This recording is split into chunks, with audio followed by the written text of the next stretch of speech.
28 de enero de 2002. El vuelo 120 de la aerolínea TAME, Transportes Aéreos Militares Ecuatorianos, que partió desde Quito con destino a Cali, en Colombia, se prepara para hacer una escala en la ciudad de Tulcán, Ecuador. A bordo están 87 pasajeros y 7 tripulantes. Y luego reportaré iniciando el procedimiento. Ok, eso es afirmativo. Llame iniciando procedimiento abandonando el NDB. Le notificaré. ¿Me confirma la visibilidad hacia la pista 06? ¿Es buena? Afirmativo. Tenemos 8 kilómetros de visibilidad. Muchas gracias.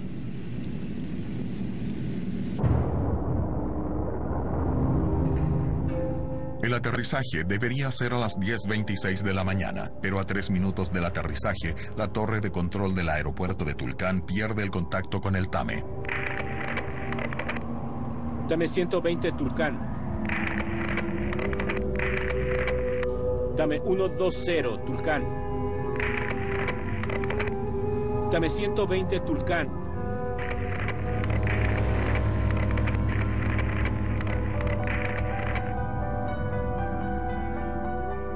El avión no aterriza en el horario previsto. En el aeropuerto, los parientes de los pasajeros empiezan a impacientarse. Los empleados del aeropuerto tomaron unas actitudes diferentes, nos miraban raro, no querían decir nada. Todos estábamos muy preocupados. Luis Eduardo y Carlos Bastidas esperaban afligidos la llegada del vuelo. Luis esperando a su hermana Elenita, misionera en el Ecuador. Carlos esperando a sus padres, que volvían de vacaciones. Tomaron la decisión de cerrar el aeropuerto y a todo el mundo nos dijeron que saliéramos. Todos manteníamos comunicados y pues después de que no se sabía nada, realmente nada, no se sabía nada, entonces ya comenzamos a preocuparnos mucho porque un avión que dure tanto tiempo. En ese momento nosotros con mi hermano nos reunimos con todos los que estábamos esperando la llegada del avión para que nos dieran alguna explicación, para ver a dónde podíamos ir. Y las informaciones eran confusas.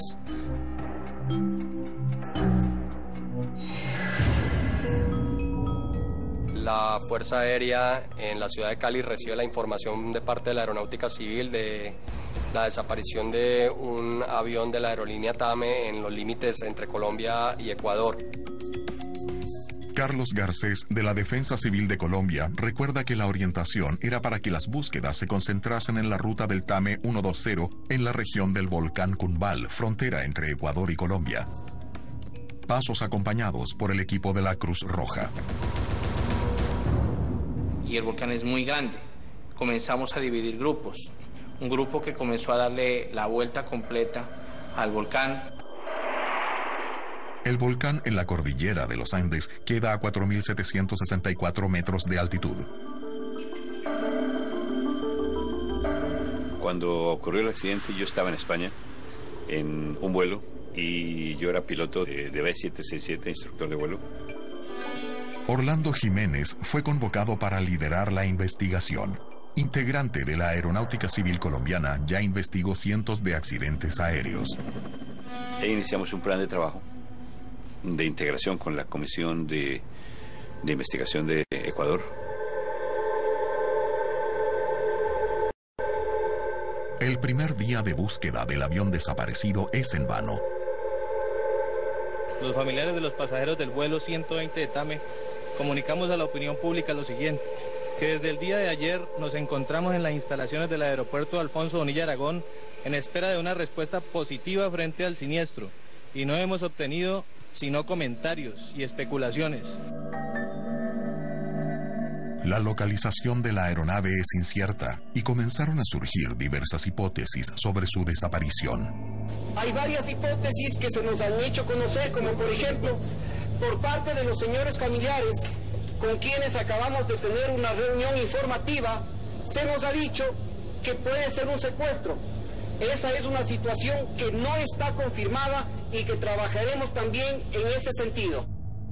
Teníamos la opción de que ellos todavía estuvieran vivos, secuestrados, pero ella era un aliciente diferente, era una situación diferente.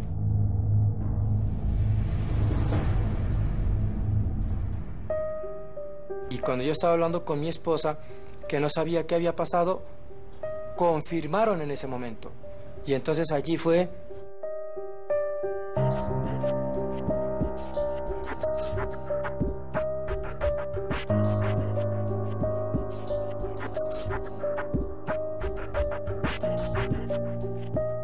Ahí fue el momento que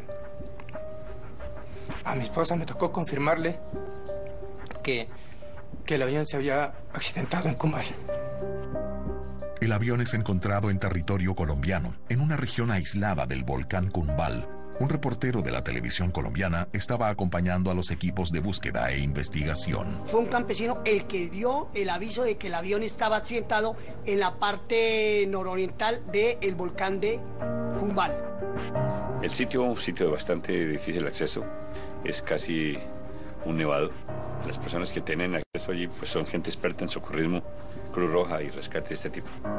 Comenzaba un largo y difícil trabajo de rescate. El grupo en particular nuestro, pues utilizamos gente de la zona, campesinos que nos guiaron y nos facilitaron medios como tener caballos para poder acceder más fácil con los equipos hasta el sitio. Estamos hablando de temperaturas 0, bajo cero. Las condiciones climáticas no ayudan mucho a este proceso. Llueve mucho, mucha neblina. Fue una operación en conjunto, o sea, una operación internacional de grupos de rescate. Calculó entre unas 150 a 200 personas de grupos de Colombia y del Ecuador. La primera vista fue dantesca porque fueron restos humanos esparcidos por donde íbamos ascendiendo nosotros, cosa que eso me impactó mucho.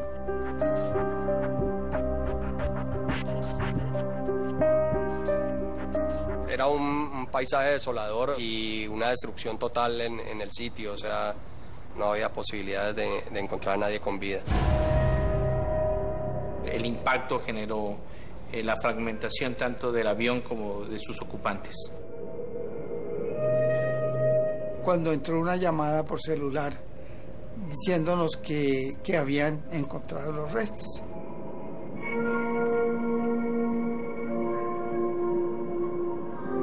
El registro fílmico, las entrevistas con los familiares de las víctimas, que ellos ascendieron, pero fue también un problema, fue un choque, un roce con ellos, porque en medio de su tristeza también no podían explicarse, no tenían, digamos, la certeza de qué fue lo que realmente pasó.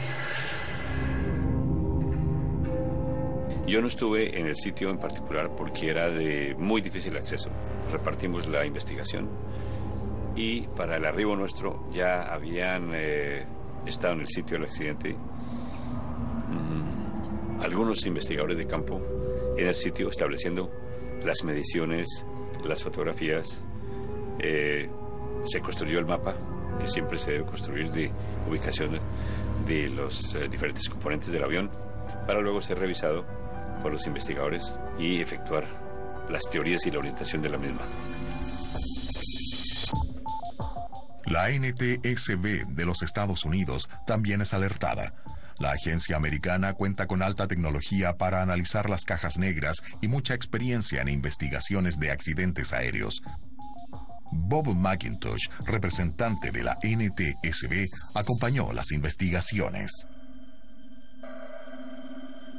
En el caso de una investigación internacional en que no vamos al lugar del accidente, buscamos auxiliar a las autoridades locales y, al mismo tiempo, obtener informaciones de nuestro interés sobre el accidente. Y en este caso, estábamos muy interesados en el equipamiento de navegación, cómo fue su desempeño y la situación del tránsito aéreo. Saber cómo el avión llegó a la montaña, si el sistema de alerta de proximidad a tierra estaba operando. Llame iniciando procedimiento, abandonando el NDB. Le notificaré. ¿Me confirma la visibilidad hacia la pista 06? ¿Es buena? Afirmativo, tenemos 8 kilómetros de visibilidad. Muchas gracias. Con los equipos accionados en Colombia, en los Estados Unidos y en Ecuador, la investigación busca respuestas para el accidente del TAME 120.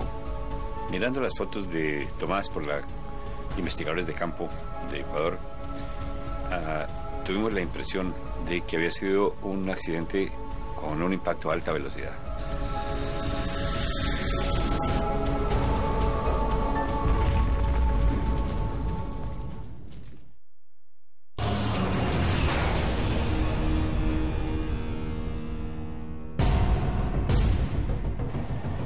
Un avión con 94 personas a bordo se estrella contra un volcán en la frontera entre Ecuador y Colombia.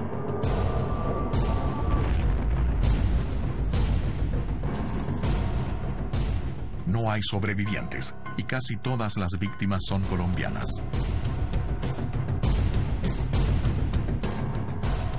Los destrozos se esparcen por un área de apenas 200 metros cerca del volcán. El escenario ya indica una primera hipótesis. El avión se estrelló con la montaña a alta velocidad. Cuando un avión se colisiona con el terreno a alta velocidad, las partes son muy pequeñas y cuando el accidente ocurre a baja velocidad, las partes que se encuentran de la estructura del avión son grandes, bastante amplias y dan como indicativo una baja velocidad de impacto. Además de la dificultad de encontrar piezas clave en un escenario de gran destrucción, los investigadores descubren que han desaparecido algunas partes del avión. Digamos que las partes del avión sustraídas por muchos campesinos de la región tenía que ver con chalecos salvavidas, con partes del fuselaje, pedazos de latas e inclusive hubo la historia de la caja negra de un campesino que la logró. No sabía que era una caja negra. Ellos no, pues realmente en medio de su ignorancia no sabían que eso era la caja negra. A lomo de mula la bajó del sitio del accidente y se la llevó para su casa como un recuerdo. La había tomado como un souvenir y fue un poco complicado pues convencerlo de que nos tenía que entregar la caja negra pues que hacía parte de la investigación. Realmente le compramos la caja negra en $50. Una vez recuperadas, las cajas negras son inmediatamente enviadas a Estados Unidos. Nos trasladamos con ellas hacia Washington, que es el procedimiento usual, y de inmediato hicimos contacto con NTSB para análisis de las mismas cajas. Estábamos seguros de que las cajas negras nos contarían realmente lo que pasó, además del informe de la torre de control que ya habíamos obtenido. El general Armando Durán, piloto y representante de TAME en la investigación, acompañó la apertura de las cajas negras en Washington. El Estado ecuatoriano tenía derecho a nombrar representantes acreditados, pero también en caso necesario, para asuntos técnicos, podían pedir a un representante de la empresa que coopere en algunos eventos, por ejemplo, en la lectura, en la escucha de las cajas negras, de las grabaciones de voz de la cabina de pilotos. Y a esa me invitaron a mí. La investigación comenzó con el historial del vuelo del avión, junto a la empresa aérea y a la aviación civil de los dos países. El avión accidentado era un Boeing 727-100. El avión era un avión que estaba cumpliendo con todas sus demás especificaciones y estaba autorizado para hacer su vuelo. TAME es operada por pilotos civiles y militares. En aquel día, 2 coroneles de la Fuerza Aérea Ecuatoriana estaban en la cabina del avión. A la derecha, el piloto instructor Jorge Efraín Noé, de 59 años, con 12.000 horas de vuelo. A su lado, en entrenamiento en la ruta Quito-Tulcán, Carlos Alfonso López, 52 años y 7.000 horas de vuelo. El ingeniero de vuelo Jorge Aníbal Burgos, de 50 años, completaba la tripulación. Eran 2 coroneles al mando de la aeronave con experiencia distinta, uno de los cuales tenía el mando del avión. El otro actuaba como piloto en chequeo. Era un piloto muy eficiente, tal es así que se formó como instructor. Alrededor de 12.000 horas total, de las cuales más de 8.000 eran solamente de ese avión. Los investigadores también analizaron el aeropuerto de Tulcán, rodeado por montañas. Es un aeropuerto con muchas dificultades climatológicas para su aterrizaje. Así lo han descrito los propios pilotos, que algunos dicen tener pavor, bien sea por la nubosidad, otros por los vientos. Era importante evaluar las condiciones meteorológicas en el aeropuerto. David López se une al equipo de investigación para ayudar en el análisis de los planos de vuelo y el control de tránsito aéreo. El informe meteorológico, y que lo dieron los controladores al piloto, también establecía que había techo de nubes cubierto a 1.600 pies sobre el terreno. NDB Tulcán. Reporta la visibilidad 8.000 metros. FEU 200 metros. Overcast 500 metros. Precipitación en todos los cuadrantes. Era bueno, suficientemente bueno para que el avión ejecutara el procedimiento de aproximación que intentaba según la carta del procedimiento. Precipitación en todos los cuadrantes. Le notificaré sobre el NDB 14000 iniciando procedimiento. ¿Me confirma? ¿La pista está mojada? Húmeda. Pero después los investigadores encontraron que la aerolínea había puesto una restricción adicional para efectuar el procedimiento que estaban intentando, una circular de que solamente se hiciera si el techo de nubes era 3.000 pies. Entonces, en ese sentido, había una restricción de línea que no es conocida por los controladores.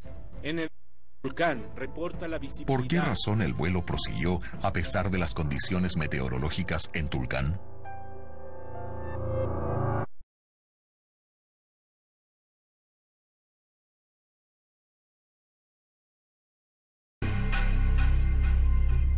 En los Estados Unidos, especialistas analizan los datos de la caja negra del vuelo 120 de TAME.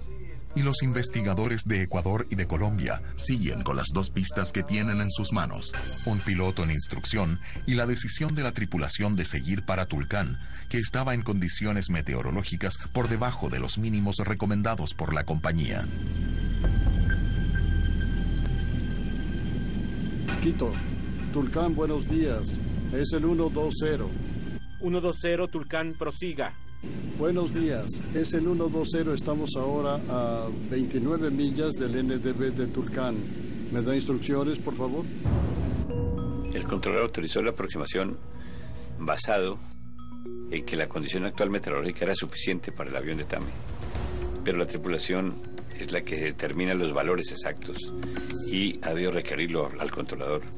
Se comparan con la carta que se tiene a bordo y los procedimientos de la compañía y se establece la decisión de continuar o de no continuar. Overcast 500 metros. Precipitación en todos los cuadrantes. Llame sobre el NDB iniciando procedimiento. Notificaré sobre el NDB 14000 iniciando procedimiento. Entonces, la responsabilidad simplemente recae en el comandante del vuelo y en la tripulación. La llegada de los datos de las cajas negras ayuda a reconstruir y entender esa secuencia de eventos.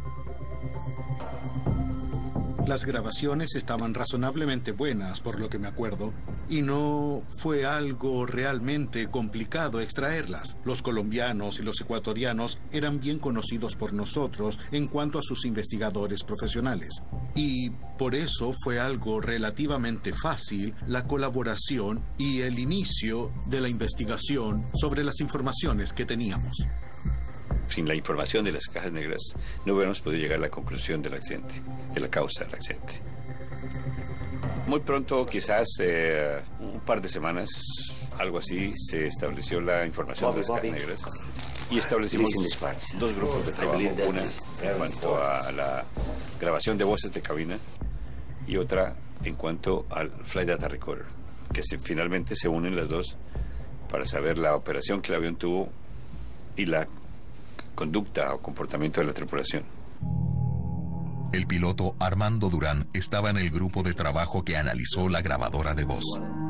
No habían indicios de un resquebrajamiento de la voz, de dudas, de una voz entrecortada, de conversaciones fuera de lo normal. Andes Approach, buenos días. Es el TAME 120. 120 Andes, aproximación. Buenos días, prosiga. Estamos a 40 millas del NDB de Tulcán. Mantenemos 180. ¿Me confirma instrucciones, por favor?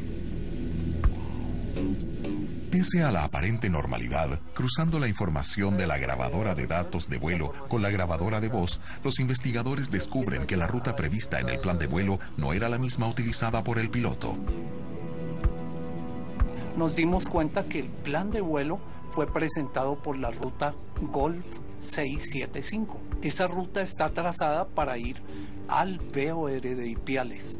Andes Approach, buenos días, es el TAME 120. Después mostró que en realidad el piloto estaba volando era hacia el radiofaro de Tulcán. Buenos días, estamos a 40 millas del NDB de Tulcán. Mantenemos 180. ¿Me confirma instrucciones, por favor? Ecuador tenía trazada una ruta interna que va hacia el radiofaro de Tulcán, se llama la Whisky 5. A la izquierda eso para se volvía mantenemos muy el importante holding a la y hora de luego analizar reportaré iniciando el el permiso de descenso que daban los controladores al vuelo y saber si estuvo correcto. Los investigadores notan algo errado exactamente en los cambios de altitud efectuados por el vuelo 120. Estamos ahora a 22 millas del NDB de Tulcán. ¿Me da instrucciones, por favor? Ok, entendido. 22 millas. Está autorizado al NDB. Descienda para 14,000 pies. NDB Tulcán. El controlador no debería haber autorizado el descenso por debajo de 18,000 pies para 14,000, sino solamente 14 millas fuera del radiofaro de Tulcán. Hay un punto de concordancia en millas del NDB de Tulcán. Mantenemos la 180. Mi confirma instrucciones, sin embargo, por favor. no se hizo así, sino que se hizo una transferencia directa por parte de los controladores de Tulcán al avión y lo descendieron a 14,000 pies sin haber recibido la autorización para poder así hacerlo por parte de los de Andes. Las entrevistas con los controladores revelaron que la autorización de descenso fue basada en un radiograma emitido por la Dirección General de la Aviación de Ecuador, pero ese documento nunca fue encontrado por los investigadores. No se encontró evidencia de la existencia de ese radiograma, pero de todas maneras esto no fue factor del accidente. Pese a que la tripulación había elegido una ruta diferente de la indicada en el plan de vuelo y recibido autorización de descenso fuera de las normas para la región, hasta ese momento la seguridad del vuelo se mantenía. Sin pistas, los investigadores aún no entienden por qué el vuelo TAME 120 se estrelló contra una montaña a pocos minutos del aterrizaje en Tulcán.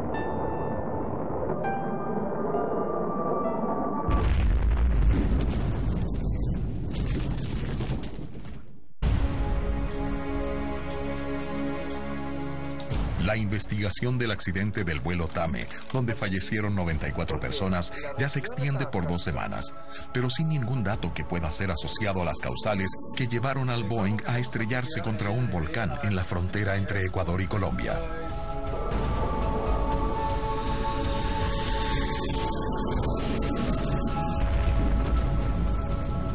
Los análisis de la grabadora de voz y de datos son exhaustivamente revisados, hasta que algunas informaciones finalmente parecen indicar el camino.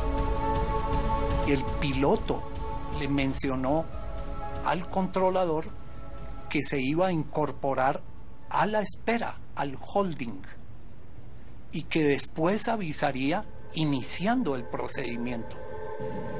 Informo que vamos a bloquear el NDB a 14,000 pies con 30-50 de altímetro.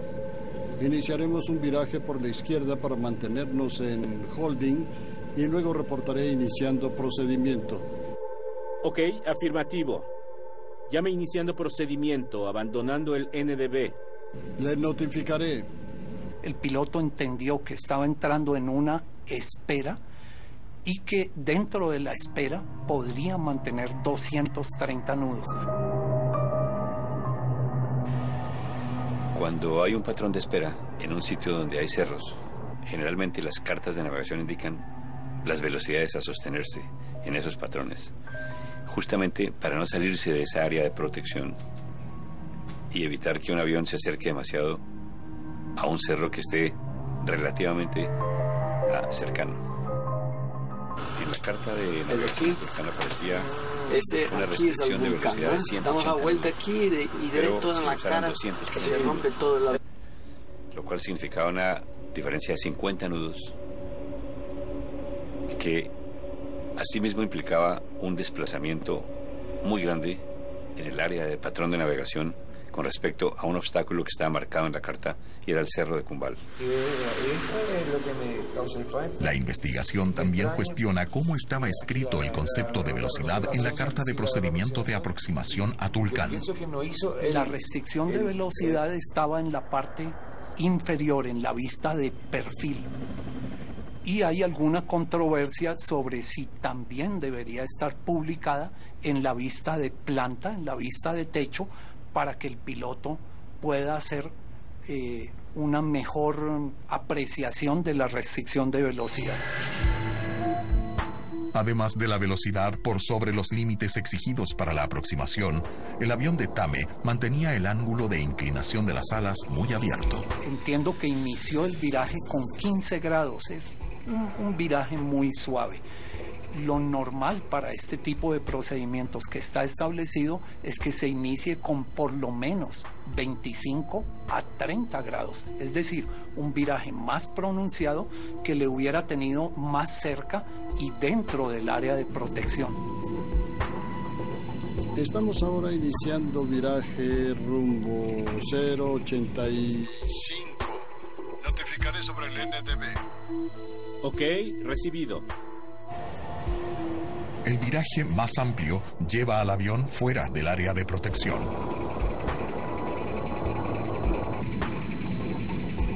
Esos dos factores fueron los que se juntaron para que el vuelo saliera del área de protección y se estrellara en un terreno que estaba fuera del área de protección del procedimiento para esa velocidad y para ese ángulo de viraje inicial. Y si es complicado y en un día claro. Los investigadores intentan entender cómo y por qué un piloto tan experimentado dejó que eso sucediera. ¿Por qué motivos? Eso es muy complicado de descifrar, como hablábamos de factores humanos, pero esos fueron los motivos finales que causaron un desvío, y el desvío le llevó directamente hacia el monte, ¿no? Hacia la montaña. En la búsqueda de una posible explicación, los investigadores siguen estudiando detalladamente la grabadora de voz de la caja negra. El objetivo es entender la dinámica de la tripulación en la cabina. El resto de miembros de la tripulación tuvieron poca participación en el gerenciamiento de cabina, digámoslo así, y siguieron siempre las órdenes del líder, que en ese momento era el piloto instructor.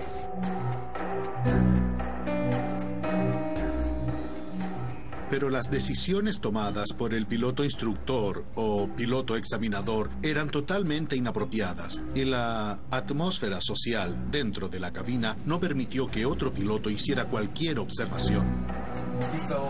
Para reproducir desde el ambiente en la cabina hasta las condiciones externas del clima y posición geográfica, los investigadores utilizan el simulador de vuelo. En el análisis de este accidente, muchas pruebas fueron importantes. Primero que todo, al observar el desempeño del viraje del avión a aquella velocidad y en aquel ángulo de inclinación grabados en las cajas negras, supimos por qué el avión se desvió de la ruta normal, que era la esperada. Entonces, cuando examinamos el desempeño del piloto instructor, tanto en lo que se refiere a lo relacionado con su juicio como a la gerencia de recursos de cabina, ninguno de esos dos aspectos consigue llegar a una nota mínima de ningún tipo. Para los investigadores, faltaba entrenamiento en CRM, un programa que explora y perfecciona el comportamiento y las habilidades de un piloto, ya sea en el área técnica o de relación con la tripulación. Y por lo tanto, el rendimiento de una tripulación que es dirigida siempre por un líder y cuya actuación es equivocada, conduce a un accidente o a un evento de esta naturaleza. La investigación entra en la recta final. La comisión ya sabe cuáles son los principales factores que contribuyeron en el accidente. La decisión de los pilotos de continuar el descenso bajo fuerte neblina. Las relaciones dentro de la cabina. Los índices de velocidad e inclinación de las alas inadecuados para la región. Pero aún falta una última pieza. ¿Por qué la alarma de peligro solo se activó 6 segundos antes del choque fatal? Terrain, terrain, pull up, terrain, terrain, pull up.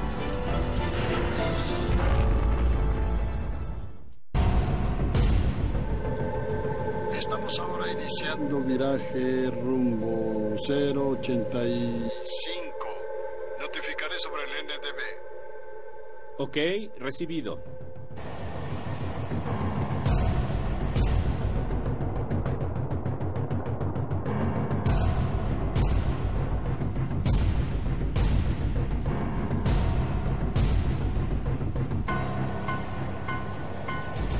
Los investigadores ya descubrieron la secuencia de errores y fallas que llevaron al accidente del avión de TAME.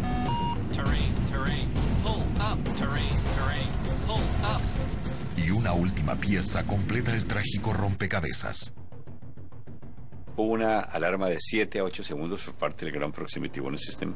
El piloto de los controles hizo una reacción inmediata y alcanzó a tener full potencia en los motores. Y levantó la nariz, pero de manera insuficiente, porque el tiempo que tuvo de reacción fue muy corto, igualmente, y no logró evitar el obstáculo.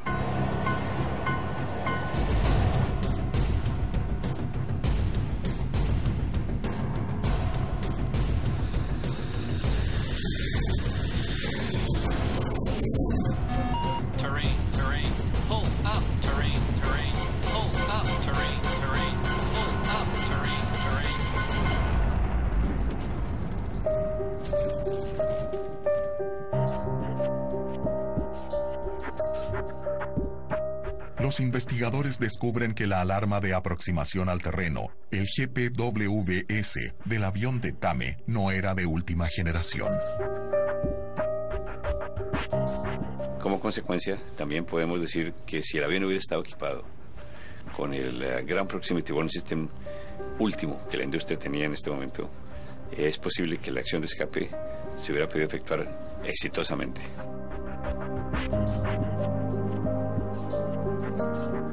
El informe de la Comisión de Investigación indica las posibles causas del accidente del avión TAME 120, donde fallecieron 94 personas.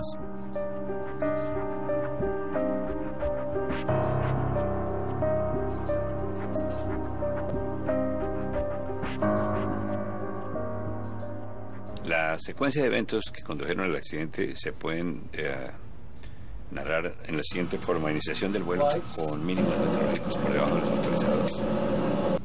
Las informaciones y guías del vuelo se hicieron siempre por parte del instructor.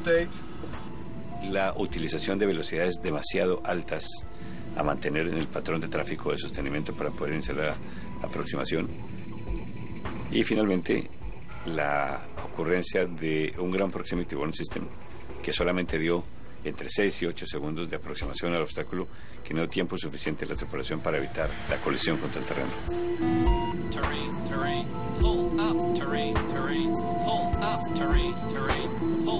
El accidente de TAME 120 fue la combinación de varias tragedias de accidentes aeronáuticos que, probablemente se iniciaron con el accidente del presidente Roldós en 1981. Nuevamente, el accidente de un Boeing 737 de TAME que mató a más de 100 personas que iban a Cuenca. Después, hubo un accidente de TAME sobre Bogotá, el TAME 422. Y, finalmente, el accidente del TAME 120. Eso nos demuestra claramente la fiscalización inapropiada por parte del gobierno de una aerolínea que realmente necesitaba revertir su cultura corporativa a fin de proporcionar transporte para el público en general.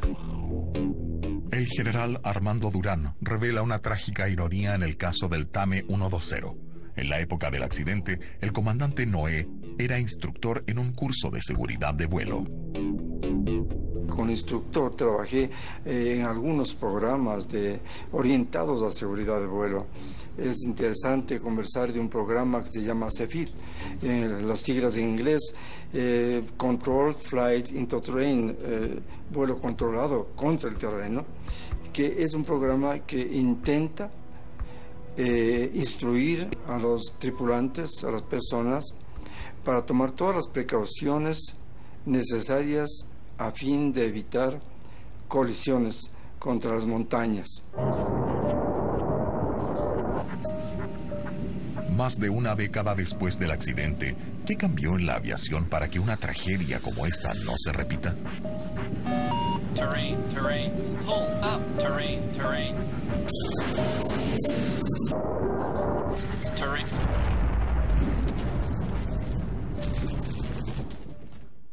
Esto tenemos que verificar todo, sí. Todo es una suposición. La investigación del TAME 120 fue concluida casi 2 años después del accidente del avión con el volcán Cumbal en la cordillera de los Andes. El informe enfatiza las recomendaciones relacionadas a los factores humanos del vuelo. Y dentro de las recomendaciones que se hicieron principales fue el de respetar los mínimos meteorológicos que la misma compañía imponía, hacer un cambio radical en el criterio de instrucción, en el sentido de que un instructor en su apreciación no podía ser el único líder de un vuelo sin dialogar con el resto de su tripulación y no poner en marcha los procedimientos de CRM, incluir el entrenamiento de Ground Proximity Warning System oficialmente en los simuladores de vuelo y cambiar una serie de pautas y de normas como la de que el departamento de seguridad de la compañía dependiera directamente de la presidencia sin que hubiese interferencia de otros departamentos en la toma de decisiones de medidas de seguridad que condujeran a cortar radicalmente a prácticas que no eran buenas o de implementar prácticas buenas directamente con la presidencia de la compañía. El general Armando Durán, piloto representante de TAME durante la investigación, pasó a ocupar la presidencia de la Junta Investigadora de Accidentes Aéreos de Ecuador en 2010. El sistema de certificación de aerolíneas se intensificó y se puso al par de las que se lo hace en los Estados Unidos, en la FAA. Los cambios llegaron también a la empresa TAME, que después del accidente invirtió en la capacitación de su equipo. TAME después del accidente efectuó una serie de reformas bastante grandes en todos sus procedimientos de operación, de entrenamiento, de gerenciamiento de la misma compañía y logró ponerse hoy en día en un nivel aceptable y bueno de seguridad porque fue el último accidente que tuvieron. La comisión investigadora también hizo varias recomendaciones a la Dirección General de Aviación Civil de Ecuador relativas a la reglamentación y fiscalización de los procedimientos aéreos. El Departamento de Aviación Civil de Colombia quedó con la misión de exigir a los controladores una comunicación clara y segura sobre meteorología y aproximación con cualquier obstáculo en la región de los Andes. Realmente lo que se llega a concluir aquí es que todas las compañías que operen en territorio montañoso, como sectores al sur de Colombia o en las cordilleras o en sitios que impliquen cruce de cordilleras, se haga con procedimientos especiales, se haga con instrucción especial y políticas especiales que la compañía va a suministrar a los pilotos para que estos las cumplan con exactitud.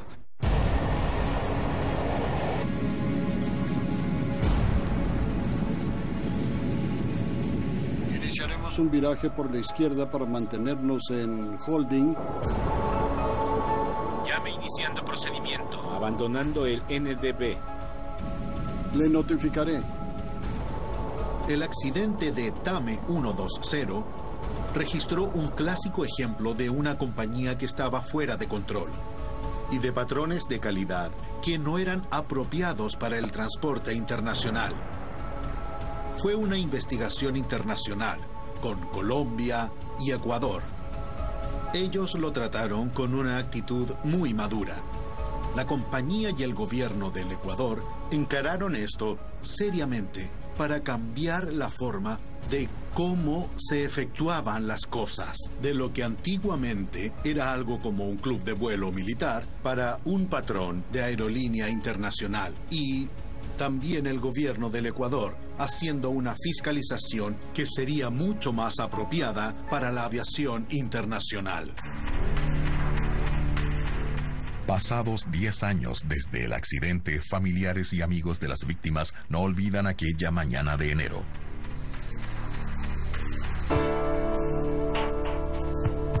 La familia es sumamente unida. Somos 14 de 2 mamás diferentes, pero haga de cuenta que es una sola. Entonces la familia fue amortiguando. Es un dolor que es muy intenso al principio, pero pues Dios se encarga de ir calmando los corazones, y pues fuimos asimilando, y hoy todavía uno la recuerda, pero recuerda las cosas bonitas. Teníamos una unión familiar muy correcta dentro de los parámetros normales de la familiaridad, muy afectivos todos entre nosotros. Cambia después del accidente en la situación de que cada uno nos volvimos centros de nuestras propias familias. Cambia la situación del amor filial, del sentimiento filial. Ya no es tan seguido como antes, porque ya no está el polo que nos atraía en ese momento.